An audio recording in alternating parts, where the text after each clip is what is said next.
Millerzoo, c'est quoi? C'est un jardin zoologique, mais aussi un centre de réhabilitation de la faune qui accueille aussi des animaux blessés, orphelins. Aussi, on accueille aussi des animaux qui sont plus restreints au niveau physique, même des fois mental, qui ont eu des expériences plus traumatisantes, si on peut dire. On offre le service de visite libre, visite guidée, visite VIP, visite adaptée, des fois dans certains cas pour certains groupes. Aussi, on a un service de restauration, des tables à pique-nique pour les gens qui veulent emmener leur lunch aussi, qui peuvent manger sur place. On a cinq pavillons pour les animaux exotiques, en fait, des pavillons hivernales, parce que vu qu'on est au Québec, bien entendu, on a 6 mois que certains animaux doivent passer à l'intérieur. On a tout près de 180, tout près de 200 animaux. On monte à 240 l'été. En fait, on veut que l'expérience client soit au top. Ça fait qu'on essaie de toujours améliorer nos services sur place. Aussi améliorer l'expérience des animaux qui vivent avec nous. On n'arrête jamais d'améliorer nos infrastructures. C'est pas juste on reçoit des nouveaux animaux, on améliore toujours. Il y a l'habitat de nos animaux qu'on a là déjà, les installations, que ça c'est une belle expérience pour les animaux quand les visiteurs sont là, puis une belle expérience pour les visiteurs aussi, c'est sûr. Comment est venue l'idée du Millerzoo? En fait, ça a commencé de juste une passion commune qu'on avait comme fermette privée. On a accueilli à un moment donné un animal blessé. On a vu qu'il n'y avait pas de ressources. On a voulu développer ça pour offrir une ressource aux animaux. En voyant l'engouement et l'attrait qu'il y avait au travers des gens avec ça, on a décidé d'ouvrir au public parce qu'on voyait qu'il y avait une demande puis que ça pouvait être une super de bonne aide pour nous. Puis l'engouement a quand même monté rapidement plus qu'on pensait. Il y a eu plusieurs opportunités qu'on a toujours saisies, fait que ça nous a permis d'être expansionnés puis d'être devenus aujourd'hui autonome avec ça, de travailler à temps plein, d'avoir des employés à temps plein même à l'année, même 65 employés en période forte. Donc, c'est un petit projet qui a commencé d'un petit rêve dans un coin qui a monté assez rapidement. Les défis, c'est de se faire accepter, de faire accepter le milieu, d'être pris au sérieux. D'être pris au sérieux quand que 2 jeunes veulent partir en jardin zoologique. Nos débuts financiers, c'est moi, Émilie, les parents Émilie. Mes parents sont décédés, l'héritage de mes parents. Émilie avait un casse-croûte. Tout ça combiné, c'est comme ça que les débuts financiers se sont... Puis on n'arrête pas de le dire, nous, la façon qu'on a procédé, prendre des cartes de crédit puis s'auto-financer avec des cartes de crédit, c'est pas nécessairement la meilleure façon, mais nous, c'est notre façon qu'on avait trouvé de réussir à faire progresser notre projet. Nos débuts financiers étaient vraiment... ça a été tough. Au début, si on n'aurait pas eu notre famille, notre entourage qui nous a aidés de toutes sortes de façons, c'est sûr que le résultat n'aurait pas été le même, puis ça aurait probablement changé tout le... On peut pas dire que ça aurait fonctionné si on n'aurait pas eu de l'aide un petit peu autour de la famille. Puis encore aujourd'hui, on a plein de membres de notre famille qui s'impliquent et qui travaillent ici. Je suis la marraine d'Émilie.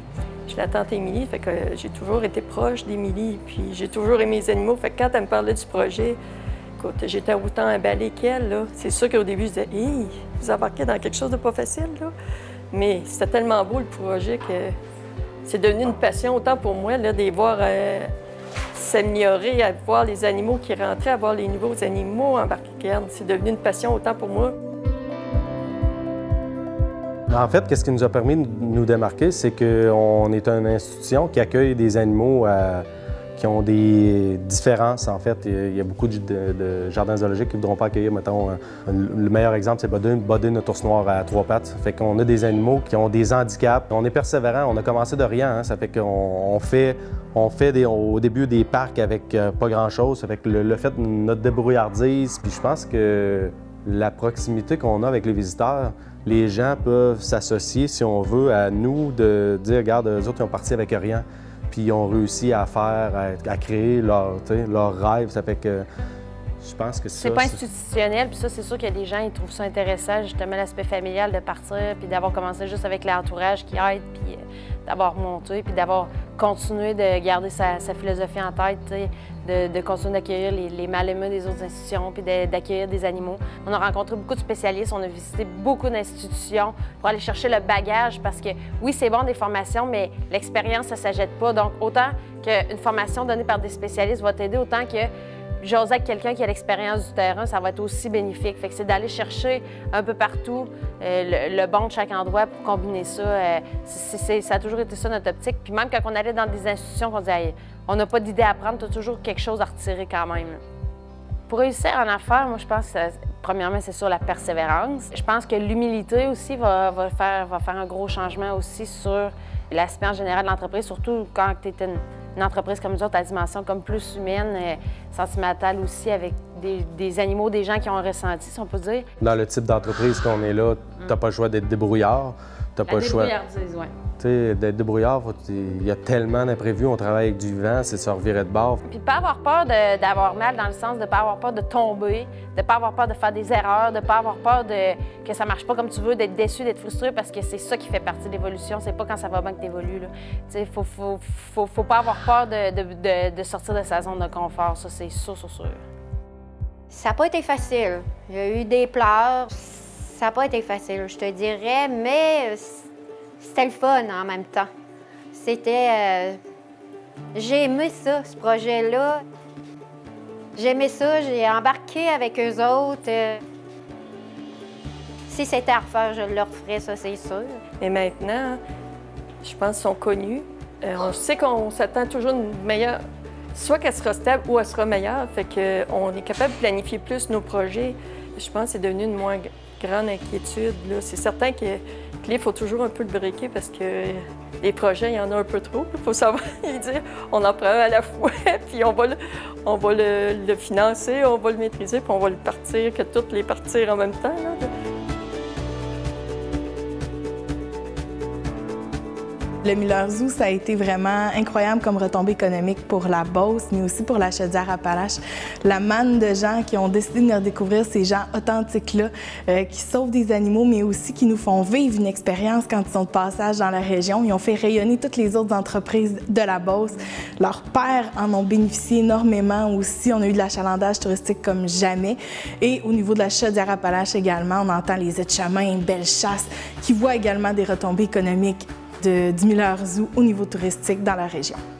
Bien, bien entendu, ça a un impact. Si on regarde l'été dernier, l'été 2019, c'est au plus de 250 000 visiteurs qui sont venus à Frampton. Bien entendu, il y avait déjà des gens qui venaient à Frampton parce qu'on a de nombreux autres attraits touristiques comme la cabane à pierre, Frampton Brass, le golf, ainsi de suite. Mais là, l'augmentation est énorme, et une augmentation du trafic aussi. On fait beaucoup de réintroduction d'animaux à la nature. On a un volet qu'à tous les jeudis, il y a des jeunes en déficience intellectuelle qui viennent ici apprendre à travailler sur le marché du travail. Cédric, un jeune autiste qui vient nous aider, il va faire de la cuisine ici, il va faire des muffins, des ponts bananes.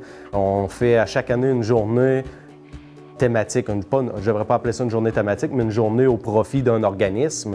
Parce qu'il y a tellement de bonnes causes, justement, que c'est important pour nous autres d'essayer d'en donner le plus possible. Les entrepreneurs, il ne faut pas négliger tous les entrepreneurs, tout l'ouvrage qu'on va donner aux entrepreneurs de la région pour les pavillons qu'on construit, puis toutes les clôtures. Fait que je pense que ça rayonne un peu à tout le monde dans le secteur, puis jusque peut-être des fois plus loin qu'on pense. Je les ai encouragés là-dedans parce que j'y croyais. Il y a quelque chose qui me disait que ça irait loin. Bien, comment qu'on voit ça dans 10 ans? On voit en fait le zoo comme il est là, grossir, attacher d'autres missions comme la conservation. On a parti de notre volet conservation. Fait que le zoo, on le voit plus gros. Toujours, tu sais, on va toujours agrandir, mais en gardant la mission première qui est de réhabiliter les animaux. Pour le pourquoi qu'on a commencé, pourquoi que le zoo a ouvert. Il y a plein d'occasions qui s'est présentées qu'on aurait pu aller d'un côté ou l'autre. On est resté nous-mêmes aussi. Ouais.